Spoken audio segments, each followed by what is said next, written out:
이 성일날 우리 주님께서 우리와 함께 하십니다.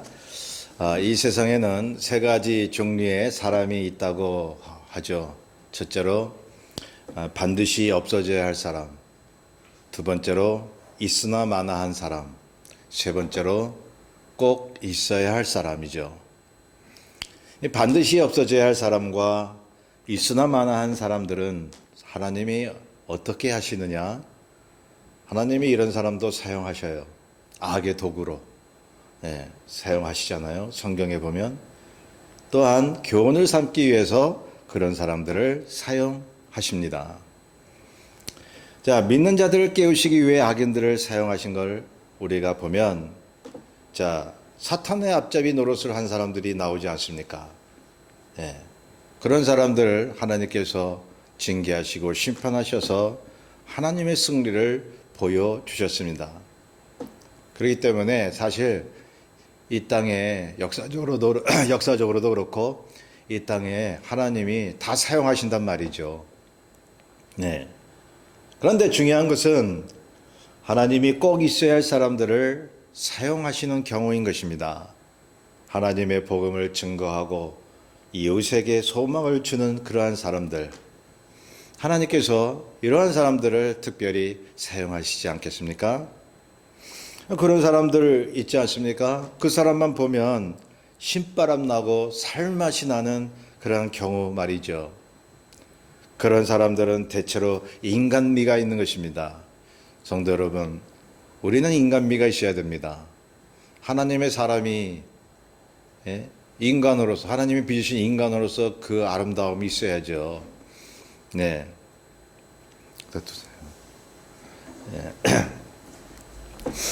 그렇기 때문에 솔직하고 마음이 순전한 사람, 남을 헐뜯지 않고 남을 도우려는 사람이 하나님이 꼭 있어야 할 사람으로 여기시는 것입니다.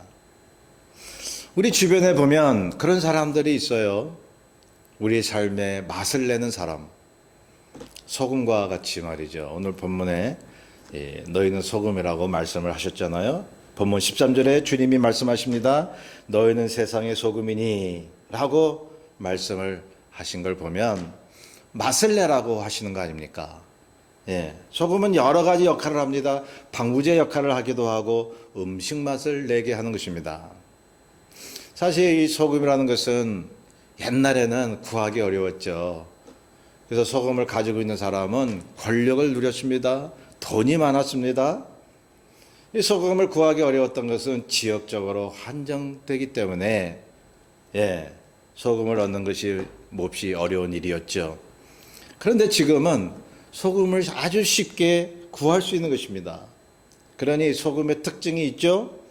그것은 너무 귀한 것으로서 모든 사람들에게 절대적으로 필요한 것이라는 것입니다. 주님이 하나님을 믿는 우리를 소금이라고 말씀하고 계십니다. 세상에는 귀한 존재라는 것이요, 주변 사람들에게 쉽게 다가가기를 원하시고 계시는 것입니다. 그래서 우리가 소금의 역할을 하고 있는지 다시 한번 되새길 필요가 있습니다. 만약 소금의 역할을 하지 못한다면 사람들에게 아무런 맛을 느끼지 못하게 하는 것이잖아요. 우리가 사람끼리 만나면 서로 저 사람은 참 만날 때마다 마음이 참 좋다. 또 만나고 싶다. 대화할수록 참 마음이 참 안정이 되고 뭐 걱정도 없어지고 뭐 이런 관계가 된다면 말이죠. 서로 소금의 역할을 하는 거 아니겠습니까?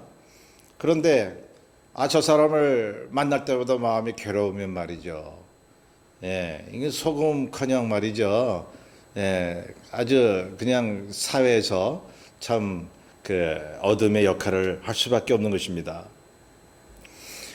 우리 자신이 소금의 맛을 내지 못하면 믿음과 영성도 떨어지고 마는 것입니다. 나 자신에게도 신학의 맛을 못 느끼는데 어떻게 믿음을 지킬 수가 있겠습니까? 내가 소금이 돼가지고 내 스스로가 내가 가지고 있는 소금 맛을 느껴야 되잖아요. 내가 소금 맛을 느껴야 남들에게 소금의 맛을 느끼게 해주죠. 그렇기 때문에 다시 13절 봅니다. 만일 그 맛을 잃으면 무엇으로 짜게 하리요? 후에는 아무 쓸데없어 다만 밖에 버려져 사람에게 밟힐 뿐이니라. 오늘날 교회와 성도가 소금의 맛을 내지 못하면 세상 권세와 사람들에게 짓밟히게 되어 있습니다. 채구시를 못하니까. 왜 요즘 세상 사람들이 교회를 막 힐난하고 비판하는 줄 아세요? 여러분, 건강한 교회도 많이 있죠. 그런데 이렇게 좀 대형교회, 대표적인 교회를 하는 교회들이 왜 사람들에게 빛과 소금의 역할을 하지 못합니까? 왜 그 사람들이 큰 교회를 보고 비판을 합니까? 이 세상 사람들은요, 교회가 그래도 자기들보다 낫기를 원하거든. 교회 다니는 사람들은 뭔가 좀 다를까라는 기대감이 있다고요. 그런데 그 기대감을 완전히 이제 허물어뜨리면 교회가 세상 사람들에게 그 기대감을 완전히 파괴시켜버리면 세상 사람들이 교회에다 대고 손가락질 하는 것이죠. 교회를 초롱하는 것입니다. 사람이 음식에 소금을 쳐서 먹으려고 하는데 그 소금이 맛을 내지 못하고 변질되어 있다면 버릴 수밖에 없는 것이죠. 그러니 세상 사람들이 무슨 희망을 가지고 살겠습니까? 돈밖에 더 있습니까? 건강을 가지고 어떻게 하면 조금이라도 더 살려고 돈을 가지고 결국은 죽는데 소망이 없는 거 알아요, 세상 사람들. 하루하루 그냥 쾌락으로 살려고 하는 거죠. 잊어버리려고 할 뿐이지 알고 있거든요. 그럼 교회가 무엇이냐? 자신들에게 과연 소망이 되느냐? 기대하고 있는데 그 교회가 소금의 맛을 느끼지 못하게 해준다면 세상 사람들이 교회를 가차없이 짓밟아 버리는 거예요. 여기 나오잖아요. 다만 밖에 버려져 사람에게 밟힐 뿐이니라. 요즘 뉴스나 어느 기사에 보면요, 왜 그렇게 교회나 목회자들을 그 나올 때마다 얼마나 제 마음이 막 천근만근 막 무거운지요. 그 세상 사람들도 문제가 있는 거죠. 왜 진실한 교회를 보지 못하고 문제 있는 교회들만 보고 교회가 다 썩었다는 둥 뭐 그렇게 얘기하느냐 이 말이죠. 자, 소금에게 소금의 기능을 기대했는데 그 소금의 역할을 하지 못한다면 그 소금은 이미 소금이 아닌 것입니다. 우리 교회는 소금과 빛의 역할을 해야 하는 것입니다. 주님께서 그렇게 말씀하고 있습니다. 세상 사람들에게 사는 맛을 느끼게 해주면서 인생의 갈 길을 제시해 주어야 하는 것입니다. 그렇다면 교회나 그리스도인이 세상의 소금의 역할, 빛의 역할을 한다는 것이 무엇을 말함인가요? 앞서 말씀드린 것처럼 인간미가 있는 거예요. 여러분, 예수 믿는 사람이 아무리 열심히 찬송하고 예배드리고 기도회를 하고 말씀 공부 열심히 해도 인간미가 없으면요, 그거는 소금의 맛을 내지 못하는 거예요. 하나님이 인간을 지으시고 당신의 모형과 형상대로 살게 하셨는데 그 하나님이 원하시는 대로 살아야 인간미가 있는 거잖아요. 많은 크리스천들이요, 하나님을 잘 섬긴다고 하는데 인간적인 맛이 없는 경우, 그럴 때 옆 사람들이 실망을 하는 것이죠. 우리는 인간미가 있습니까? 순전하고 마음이 밝으며 그리고 세상 때가 묻지 않는 오로지 예수 그리스도의 말씀으로 순전히 주님을 따르는 양의 모습이 있나요? 그것이 주변 사람들에게 사는 맛을 느끼게 해주는 것입니다. 자, 먼저는 그리스도의 복음을 전하며 삶에서 보이는 것이죠. 말로만 복음을 증거하는 것이 아니라 내 자신의 삶 속에 복음을 담고 있어야 하는 것입니다. 그렇게 되면 주님의 인품과 성격, 권위, 소망, 기쁨이 우리에게도 나타나지 않겠어요? 그게 인간미라고 하는 것이죠. 그분의 순전함과 인간미가 보여지지 않겠습니까? 자, 가령 이런 것입니다. 주님은 사람들과 제자들에게 솔직하셨습니다.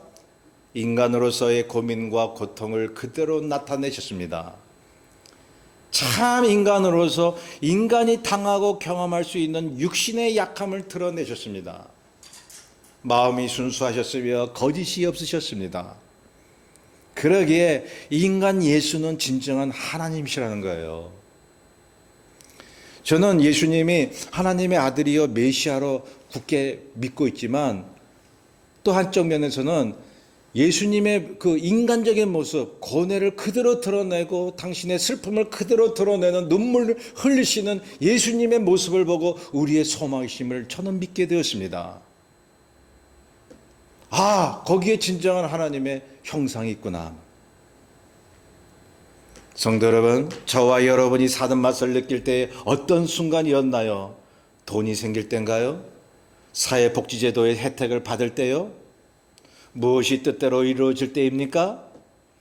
여러분, 이것들은 잠시 동안만 우리를 즐겁게 해줄 뿐인 것입니다. 정말 우리를 진득하고 마음속 깊이 사는 맛을 느끼게 하는 것이 무엇이었던가요? 진실한 사람을 만났을 때 아닌가요?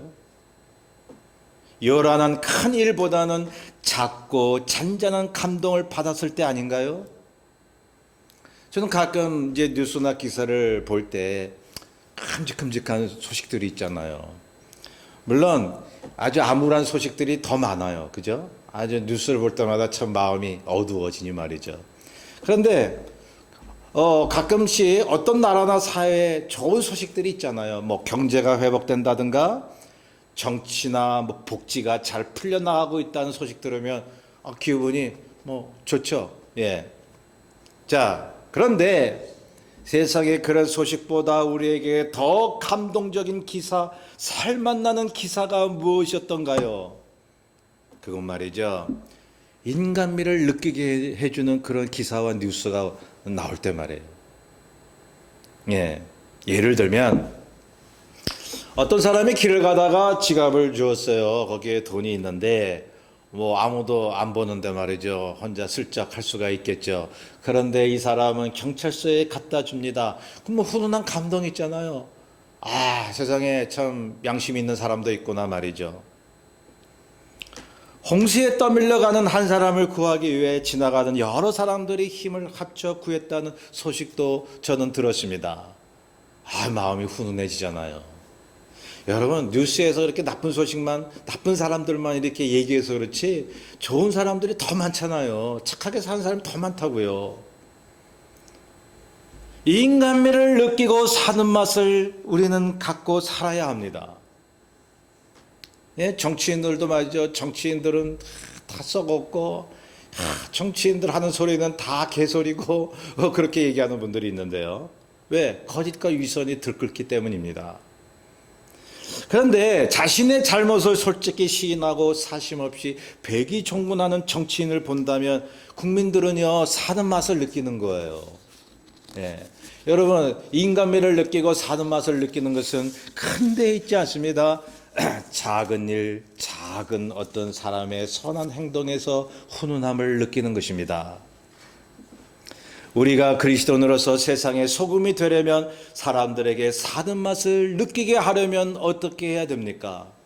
거듭 말씀드립니다. 주님처럼 인간미를 드러내십시오. 우리 교회가 말이죠. 참 역사적으로 보면 유럽이나 미국에 여러 선교 사업을 했죠. 교회가 부흥됐죠. 한국에도 말이죠. 선교 사업하고 교회가 부흥되지 않았습니까? 요즘은 조금씩 뭐 준다고는 하지만 특히 한국 교회는 말이죠. 새벽기도 열심히 모입니다. 또 기도하죠. 성경 공부를 열심히 합니다. 여러분, 이런 거 다 필요한 과정이죠. 그런데 소금의 삶은 아닌 것입니다.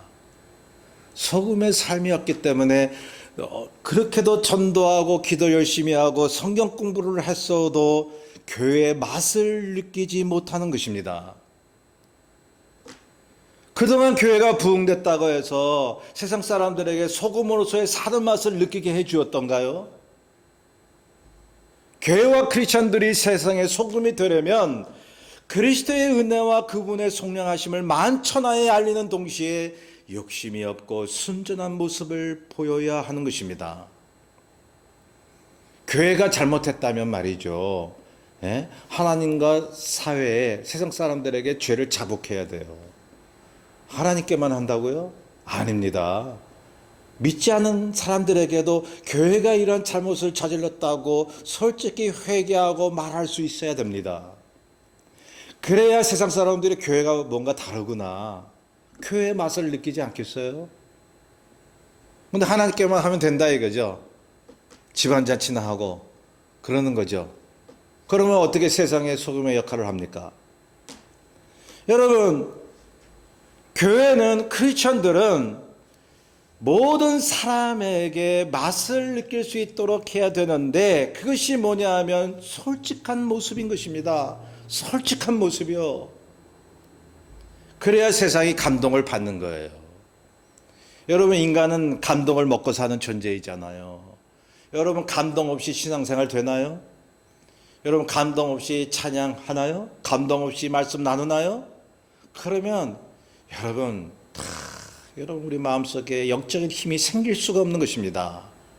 성경에 보면 악기를 타고 기도하고 성령이 임할 때에 많은 사람들이, 선지자가 감동을 받았습니다. 감동을 받으니 하나님의 예언이 임한 것이죠. 감동 없이 여러분, 신앙생활은요 굉장히 짓밟힐 수밖에 없는 것입니다. 자, 그러므로 사람이 사는 맛을 느낄 때에는 사람들의 솔직한 모습을 보고 감동하는 삶에 있는 것입니다. 인간미를 보여줘야 하는 것입니다. 그러니 제가 또 말씀드리지만, 오늘날 이제 그렇지 않은 분들도 많이 계시지만, 교리와 헌법에 묶여서 교조화된 기독교인이 있다는 거예요. 교조화된 기독교인. 하나님의 말씀을 잘 알아요. 말씀이 몇 장 몇 절에 이것이 있고 저것이 있고, 이거 예수 믿어야 구원받고, 이거는 잘 하는 것이죠. 그런데 그 사람에게 있어서 뭔가 이렇게 좀 맛을 못 느끼는 경우가 있잖아요. 십자가, 예수님의 십자가는 자랑하면서 그 십자가 뒤에 자기를 감추는 사람이 있잖아요. 자기를 드러내지 않습니다. 자기의 모든 약한 면을 드러내지 않습니다. 강한 척합니다. 믿음이 아주 강해서 남들보다도 앞서가는 신앙인 것처럼 자랑하려고 합니다. 흔히 말하면 이런 사람은 밥맛이 없는 거예요. 어느 누구도 예수 믿으려 하지 않아요. 그런데 그러한 그리스도의 복음을 증거함과 동시에 사랑과 헌신의 모습, 솔직한 모습으로 사람들에게 다가갈 수만 있다면, 여러분, 세상 사람들이 예수 믿는 게 이런 것이구나, 복음이 이런 것이구나 느끼지 않겠어요? 여러분, 그래야 우리를 통해 세상 사람들이 사는 맛을 느끼는 것입니다. 그렇게 되면 세상 사람들이 우리가 주님의 제자인 것을 알게 되는 것입니다. 성도 여러분, 절대로 자신을 감추려 하지 마십시오. 물론 우리의 속에 있는 거 다 100% 얘기할 수는 없죠. 부부끼리도 비밀이 있어야 되니까요. 부부도 때로는 비밀이 필요해요. 자, 제가 전부 다 드러내라는 것이 아니라 사람들 앞에서 허심탄회하게 자신의 고민도 이야기하며 자신의 또 상대방의 고민을 듣고 서로 위로할 줄 아는 그러한 사람이 된다면, 여러분, 진실한 주님의 제자인 것이죠. 자신의 약함과 고민을 드러내면 믿음이 없는 사람으로 취급받을까봐, 사람들에게 얕잡힐까봐 그렇게 자신을 노출시키지 못하는 사람들은 어떻게 돼요? 안에 속으로 썩어가요. 썩어가면 기쁨이 없는 거예요. 평안이 없는 거예요. 자신의 고민도 나눌 수 있어야 됩니다. 여러분, 사해가 왜 사해인 줄 아세요? 이스라엘에 죽음 바다죠. 받기는 받는데 내보낼 줄 몰라요. 그래서 생물이 살지 못하는 것입니다. 하나님의 말씀은 받는데 내보낼 줄 모릅니다. 말씀은 전하죠. 그런데 자신의 솔직한 마음, 자신이 고민하는 마음, 또한 자신이 하나님 앞에 받은 은혜의 마음, 이것을 나눌 줄 모르기 때문에 여러분, 사람들에게 소금의 맛을 드러내지 못하는 것입니다. 여러분, 주님은 당신의 고민을 여지없이 드러내셨는데 우리가 주님보다 나은 자들입니까? 고민을 드러내면 믿음이 없는 것처럼 그렇게 취급당할까 봐 감추게요? 자, 주님은 그렇게 하셨기 때문에 믿는 자들과 세상 사람들에게 참 인간으로서 소망이 되는 것입니다. 사람이란 존재는 서로의 고민을 허심탄회하게 나눌 때에 감동을 받는 것입니다. 그렇게 감동을 받으면 행복을 주는 호르몬이 나오는 거예요. 이게 복음인 거예요. 복음이 뭐다라고 하는 것을 전하긴 전하는데 정말 그 복음 속에 있는 핵심 알맹이를 못 전하는 거거든요. 삶을 못 전합니다. 예수 그리스도의 참다운 모습을 못 전하는 것이죠. 그러니까 복음의 파워가 없는 거죠. 자, 본문 14절에 보면 너희는 세상의 빛이라. 소금과 빛은 동일한 개념인 것입니다. 소금된 삶을 왜 빛이라고 하셨을까요? 빛은 하나님이시기 때문이죠. 그리스도의 십자가가 그 은혜를 통한 구원의 길인 것입니다. 요한복음 8장 12절에 주님이 말씀합니다. 나는 세상의 빛이니 나를 따르는 자는 어둠에 다니지 아니하고 생명의 빛을 얻으리라. 어둠과 빛을 대조하고 계십니다. 그러므로 어둠은 그리스도 밖에 있는 모든 세상적 삶이요 빛은 그리스도 안에 있는 생명의 삶이 되는 것입니다. 주님은 우리를 그 빛이라고 말씀하고 있습니다. 주님이 빛이신데 우리도 빛이라고 말씀하신다면 주님과 우리를 동일한 삶의 인격체로 봐주시는 거죠. 다시 말씀드리면 발광체이시고 생명 되신 그리스도를 닮은 우리의 마음이 된다면 우리는 반사체로서 세상의 소금의 맛을 내게 하는 것입니다. 빛을 드러내게 되는 것입니다. 그 빛이 비추기만 하면 산 위에 있는 동네든지 어디든 집안 모든 사람에게 비춰진다고 말씀하고 있습니다. 그러므로 그리스도의 복음은 여기 본문에 보세요. 말 아래 두지 아니하고 등경 위에 두나니 15절에 나오죠. 말 아래 두지 않는다. 이거 말이 뭐냐? 짐승 말이냐? 아니죠. 공동 번역이나 다른 번역에 보면요 이렇게 되어 있어요. 돛박으로 덮어놓지 않는다. 돛박으로 덮어놓지 않는다. 그러니까 등불을 켜놓고 이 그릇으로 덮어놓는 사람이 어디 있어요? 그렇게 하지 말라는 거예요. 여러분, 예수 그리스도의 복음은 빛입니다. 그 빛이 이렇게 빛을 비추는데 그것을 돛박으로 덮어놓는 일이 있다면 여러분 그 맛을 주변 사람들이 느끼지 못하게 되는 것입니다. 빛을 밝히는 등불은 높이 들어야 합니다. 마루 밑이나 구석에 두는 것이 아니라 높이 들어 밝혀야 하는 것입니다. 이 말씀의 의미는 그리스도의 복음 즉 착한 행실을 널리 실천함으로써 많은 사람들이 소금과 같은 그러한 사는 맛을 느끼게 해줘야 하는 것입니다. 16절에 보시면 이같이 너희 빛이 사람 앞에 비치게 하고 그들로 너희 착한 행실을 보고 하늘에 계신 너희 아버지께 영광을 돌리게 하라고 말씀합니다. 착한 행실입니다. 착한 행실이요.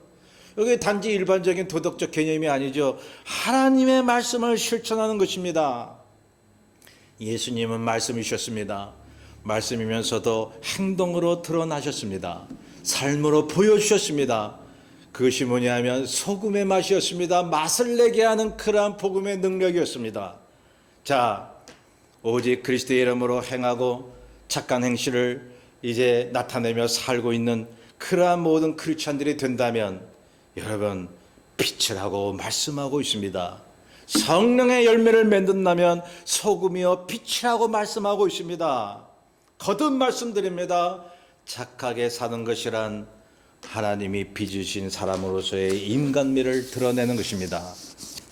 그러니 마음을 열고 상대방과 대화하고 거짓이 없고 고민도 서로 말할 줄 아는 그러한 인간미를 갖추세요. 그런 인간미를 갖춰야 믿음 없는 사람도 쉽게 다가갈 수 있잖아요. 어떤 사람 보니까요 교회 처음 나왔는데 다들 열심히 뜨겁게 기도하는데 말이죠 다가갈 수가 없대요. 왜냐하면 말씀 하나님의 능력은 얘기는 하는데 도무지 그 사람 어떻게 마음을 통할 수 있는 구석이 전혀 안 보인다는 거예요. 그 교회 사람들이. 여러분 잘못된 것입니다. 어느 누가 와도 포용해주고 금방 친구가 될 수 있는 모습으로 다가가야 합니다. 마음이 낮아져야 됩니다. 주님처럼 자신의 약점과 고민을 말할 수 있다는 것이 강한 영적인 믿음 아니겠습니까?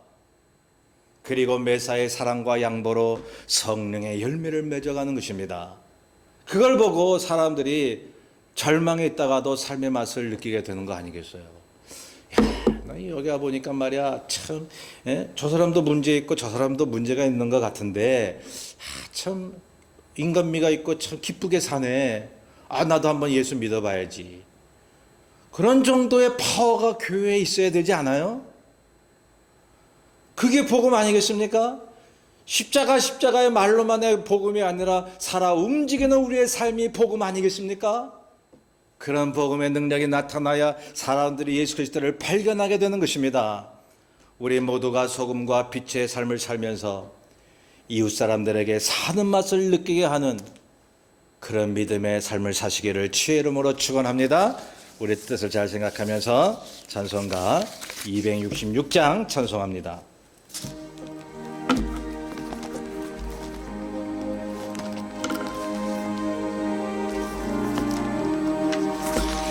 주의 피로 이룬 샘물 참겠거나